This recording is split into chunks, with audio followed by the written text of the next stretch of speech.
Katanya Gibran menjanjikan 19 juta lapangan pekerjaan, tapi nyatanya masih banyak rakyat Indonesia yang tidak mendapatkan pekerjaan. Bahwa insiden job fair di Bekasi menggambarkan minimnya lapangan pekerjaan yang ada di Indonesia. Lantas bagaimana? Katanya tujuan utama Ciptaker untuk menciptakan lapangan pekerjaan yang luas, tapi nyatanya malah mempersulit pekerjaan seseorang yang ingin bekerja. Jika PT Siltex PHK 10.000 karyawannya, sepertinya kebijakan efisiensi anggaran malah membuat pengangguran semakin marak di Indonesia. Lalu, bagaimana tindakan pemerintah? Akan diam saja? Atau akan ada perubahan? Pengangguran di Indonesia memang bukan hal yang biasa-biasa saja. Bahkan, sudah menjadi emban tugas yang semestinya menjadi perhatian pemerintah aparatur negara di setiap tahunnya.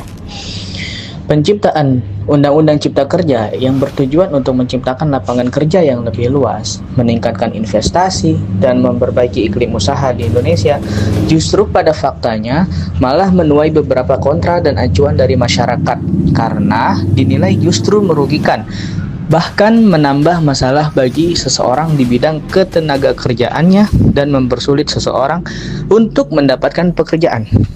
Berikut ini sejumlah poin dalam Undang-Undang Cipta Kerja yang dinilai merugikan pekerja dalam pasal Undang-Undang Cipta Kerja nomor 11 tahun 2020, yaitu adanya sistem kerja kontrak dalam Undang-Undang Cipta Kerja. Perjanjian kerja waktu tertentu atau PKWT tidak dibatasi periode dan batas waktu kontrak. Pasal 81 angka 15 Undang-Undang Cipta Kerja mengubah ketentuan pasal 59 pada Undang-Undang Nomor 13 Tahun 2003 tentang ketenaga kerjaan. Pasal 81 angka 15 Undang-Undang Cipta Kerja menyebut pekerjaan yang diperkirakan penyelesaiannya dalam waktu yang tidak terlalu lama. Penggunaan frasa tidak terlalu lama tersebut mengubah ketentuan soal batas waktu pekerjaan yang penyelesaiannya 3 tahun sebagai salah satu kriteria PKWT. Hal ini diyakini akan membuat pengusaha leluasa menafsirkan frasa dari kata tidak terlalu lama dan makin menipisnya kepastian kerja bagi buruh.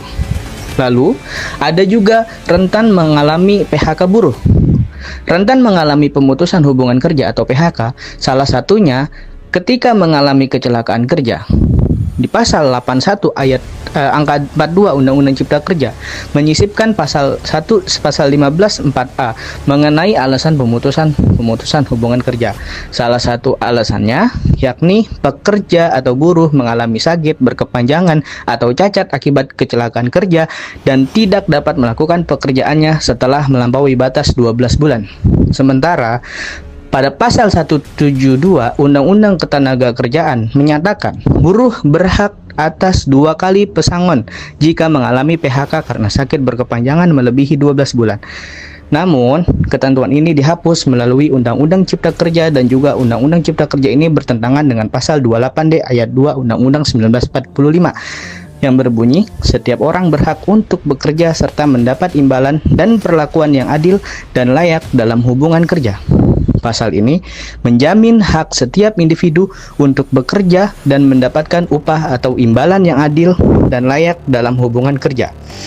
Nah, dari ini berarti hak untuk bekerja, bahwa setiap orang memiliki hak untuk mencari pekerjaan dan bekerja. Lalu, hak atas upah yang adil. Upah yang diberikan itu harus sesuai dengan pekerjaan yang dilakukan dan memenuhi kebutuhan dasar pekerja. Lalu, hak atas perlakuan yang layak. Pekerja berhak mendapatkan perlakuan yang manusiawi tanpa diskriminasi, pelecehan, atau perlakuan buruk lainnya dalam lingkungan kerja.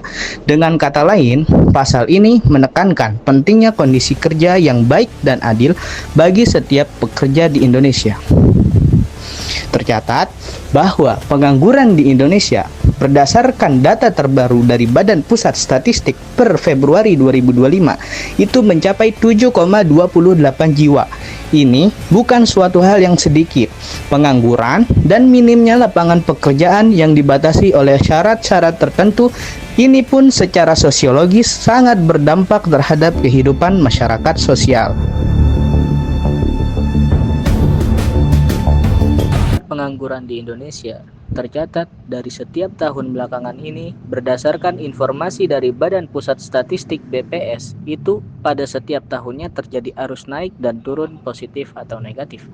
Lebih tepatnya, pada tahun 2015 Indonesia mempunyai 5,81% pengangguran yang kemudian turun kembali di tahun berikutnya, yaitu pada tahun 2016, 2017, 2018, dan 2019.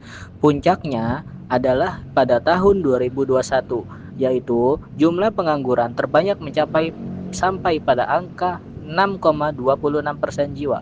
Dikarenakan pada masa itu terjadi banyak PHK akibat COVID-19. Namun, pada tahun 2025, berdasarkan data BPS itu mengalami penurunan yaitu 4,76%.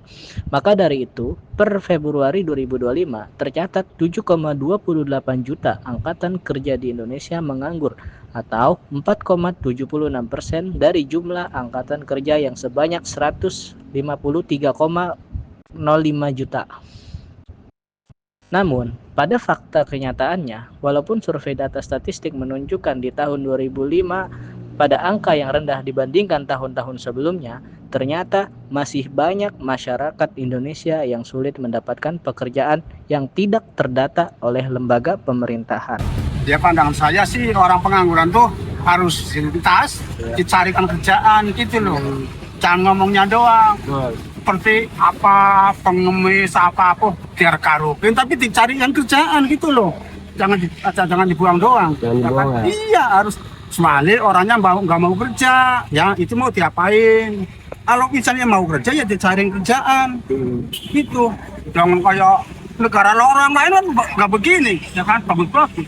Negara Indonesia aja, ya kan orang pengangguran makin banyak, pengemis makin banyak, orang jalanan kanan kiri kanan siang malam tiap hari, ya kan? Bagaimana pemerintahan? Lowongan pekerjaan yang ada di Indonesia ini kan semakin minim. Harapan Bapak itu bagaimana, Kak? Apa sih ada daerah ya Pakuan tuh sama Polsek kan dari apa yang nganggur, saya juga masuk ya. Berarti harapan Bapak itu dalam pekerjaan itu tidak ada namanya memandang kayak syarat-syarat ya, Pak? Ya, Tidak, kita setiap orang mempunyai skill ataupun kemampuannya, tapi jangan melihat dari satu sisi seperti ijazah.